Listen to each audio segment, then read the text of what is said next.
नमस्कार, भारत लाइव देख रहे हैं आप। एनडीए की समस्याओं को सॉल्व करने के लिए अब हाई लेवल तक बैठकें होने लगी हैं। जेपी नड्डा से लेकर अमित शाह तक सभी बिहार पर नजर बनाए हुए हैं।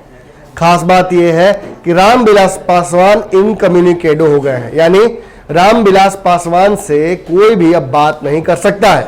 क्यों? क्योंकि रामविलास पासवान ने साफ तौर पर यह बात कह दी है कि अब चिराग पासवान ही डिसीजन लेंगे। लेकिन आपको पता होगा एक बात, जब 3 दिनों से लगातार ये पूरा ड्रामा चल रहा था, सियासी उठापटक चल रही थी, इस पर बिहार के कई मीडिया घराने के लोगों ने इतना ज्यादा अलग अलग तरीके का प्रचार तंत्र चलाया कि समर्थन खींच लेंगे सरकार से, ये सारी बातें हुई कि वो महागठबंधन चले जाएंगे चिराग पासवान। लेकिन तब भी आपको याद होगा कि हेडलाइन में जरूर हमने लिखा था कि समर्थन खींच लेंगे क्या, लेकिन वो प्रश्नवाचक था।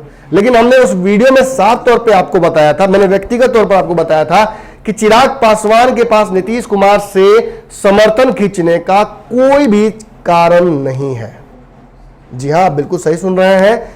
लगभग 8-9 मुद्दे हैं जिन पर चिराग पासवान नीतीश कुमार से खफा है।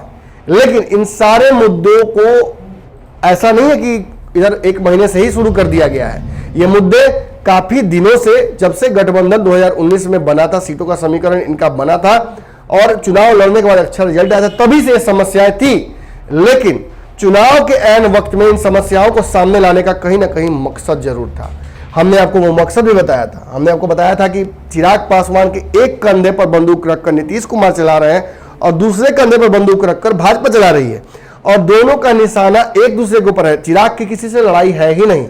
बिहार के संदर्भ में चिराग पासवान की बस इतनी ही मांग थी कि उन्हें सरकार का हिस्सा बनाया जाए और उनके पिता को सम्मान दिए नीतीश कुमार। लेकिन ये इतने बड़े मुद्दे नहीं है जिसके चलते चिराग पासवान सरकार से अपना समर्थन खींच ले।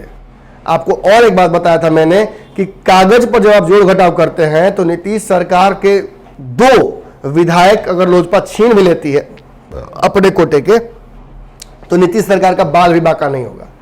और वैसे भी चुनाव बहुत कम समय बचा हुआ है। इस परिस्थिति में चिराग पासवान ऐसी गलती नहीं करना चाहेंगे। अगर नीतीश कुमार ने सम्मान नहीं दिया है, अगर नीतीश कुमार ने सरकार का हिस्सा नहीं मानते हैं, अगर नीतीश कुमार ने बिहार में अगर कुछ शासन चलाई है, सड़कों पर गड्ढे हैं, बिजली की समस्या है, बाढ़ आ जाती है, कोरोना का कहर है, चमकी बुखार है, मुजफ्फरपुर है, सृजन घोटाले हैं, तो ये रातों रात नहीं हुए हैं जनाब। ये घोटाले गठबंधन एनडीए के ऊपर ही कहीं ना कहीं लगाए जाते हैं घोटालों का आरोप, और इसमें खुद लोजपा भी शामिल है। लेकिन चिराग पासवान जहां अपनी राजनीतिक महत्वाकांक्षाएं, सुगबुगाहट उसको लेकर कहीं ना कहीं कर रहे हैं, वहीं भाजपा उन्हें अपने कठपुतली की तरह इस्तेमाल कर रही है।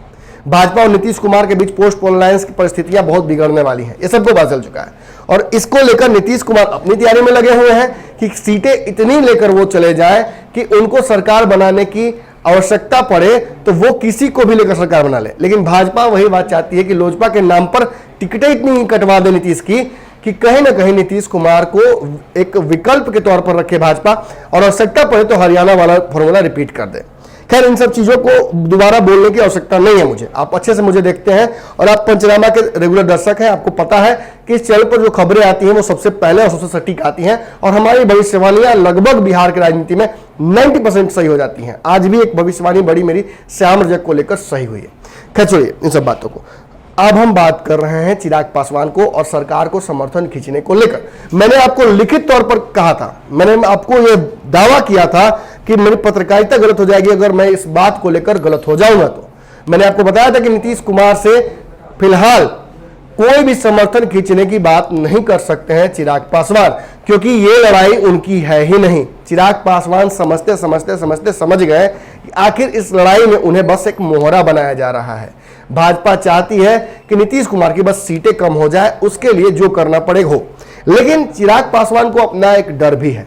मांझी जी जिस तरह से महागठबंधन से बाहर निकल चुके हैं और एनडीए में उनकी एंट्री लगभग तय लग रही है, और वो भी नीतीश कुमार के माध्यम से, तो ये चाहते हैं कि एक दलित के तौर पर जब ये पहले से मौजूद है तो इनके जो सीट है, कुर्सी है, उसको कोई ना हिलाए, इनके इंपॉर्टेंस को एनडीए में कोई कम बेसी ना करे।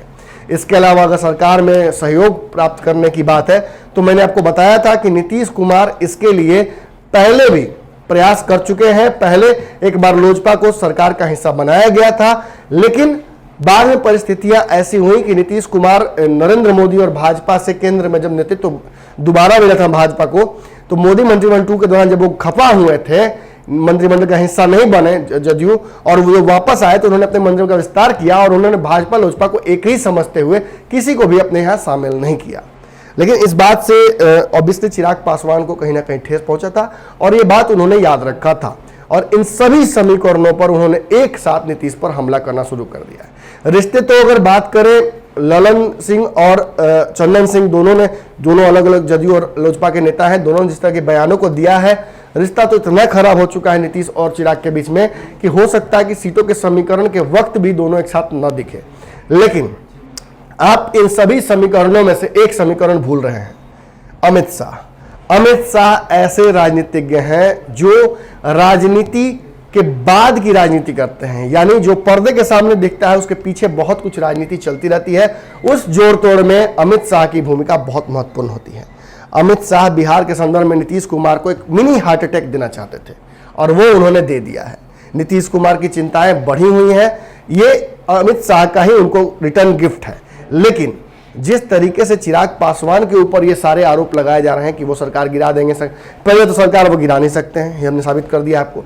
दूसरी बात कि सरकार गिराने को लेकर फिलहाल कोई उन्होंने फैसला नहीं लिया है, लेकिन इसका मतलब ये नहीं है कि नीतीश कुमार को वो डैमेज नहीं करेंगे। चुनाव के आने तक अगर सीटों का समीकरण जो चाहते हैं उस हिसाब से नहीं हो पाता है, और जो भाजपा उनको हवा भरती जा रही है कि आप इतनी सीटें ले लीजिए, वो नहीं अगर मानते हैं उस पर, तो कहीं ना कहीं समीकरण बिगड़ सकता है। बिहार में राष्ट्रपति शासन लगने की संभावनाएं चुनाव वक्त पर होने के बावजूद भी बढ़ सकती हैं, लेकिन इसमें सबसे बड़ा रोल अमित शाह का होगा। अगर अमित शाह इस पूरे समीकरण को अगर डैमेज कंट्रोल करने की स्थिति में चले जाते हैं तो बिहार में एनडीए का सारा जो समस्या है वो एक झटके में सॉल्व हो जाएगा। लेकिन अगर अमित शाह को इस बात का अंदाजा लग जाता है कि नीतीश कुमार अपनी सीटें कम नहीं करने वाले हैं, तब बिहार में एक और समीकरण, एक और सियासी ड्रामा आप देख सकते हैं।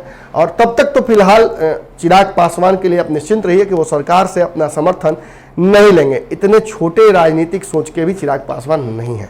हालांकि राजनीतिक समझ उनकी जरूर अपने पिता इतनी नहीं है, लेकिन जब रामविलास पासवान ने दांव लगाया है जिस व्यक्ति पर, वो व्यक्ति कितना समझदार होगा ये आपको अंदाजा लगना चाहिए, क्योंकि रामविलास पासवान कभी भी हारने वाले घोड़े पर दांव नहीं लगाते हैं। धन्यवाद। बढ़ाएं अपना कदम सक्सेस की ओर शिखर करियर इंस्टीट्यूट के साथ। शिखर करियर इंस्टीट्यूट पूर्वी भारत में एकमात्र कोचिंग संस्थान जो एक्सक्लूसिवली है मेडिकल एंट्रेंस एग्जाम के लिए।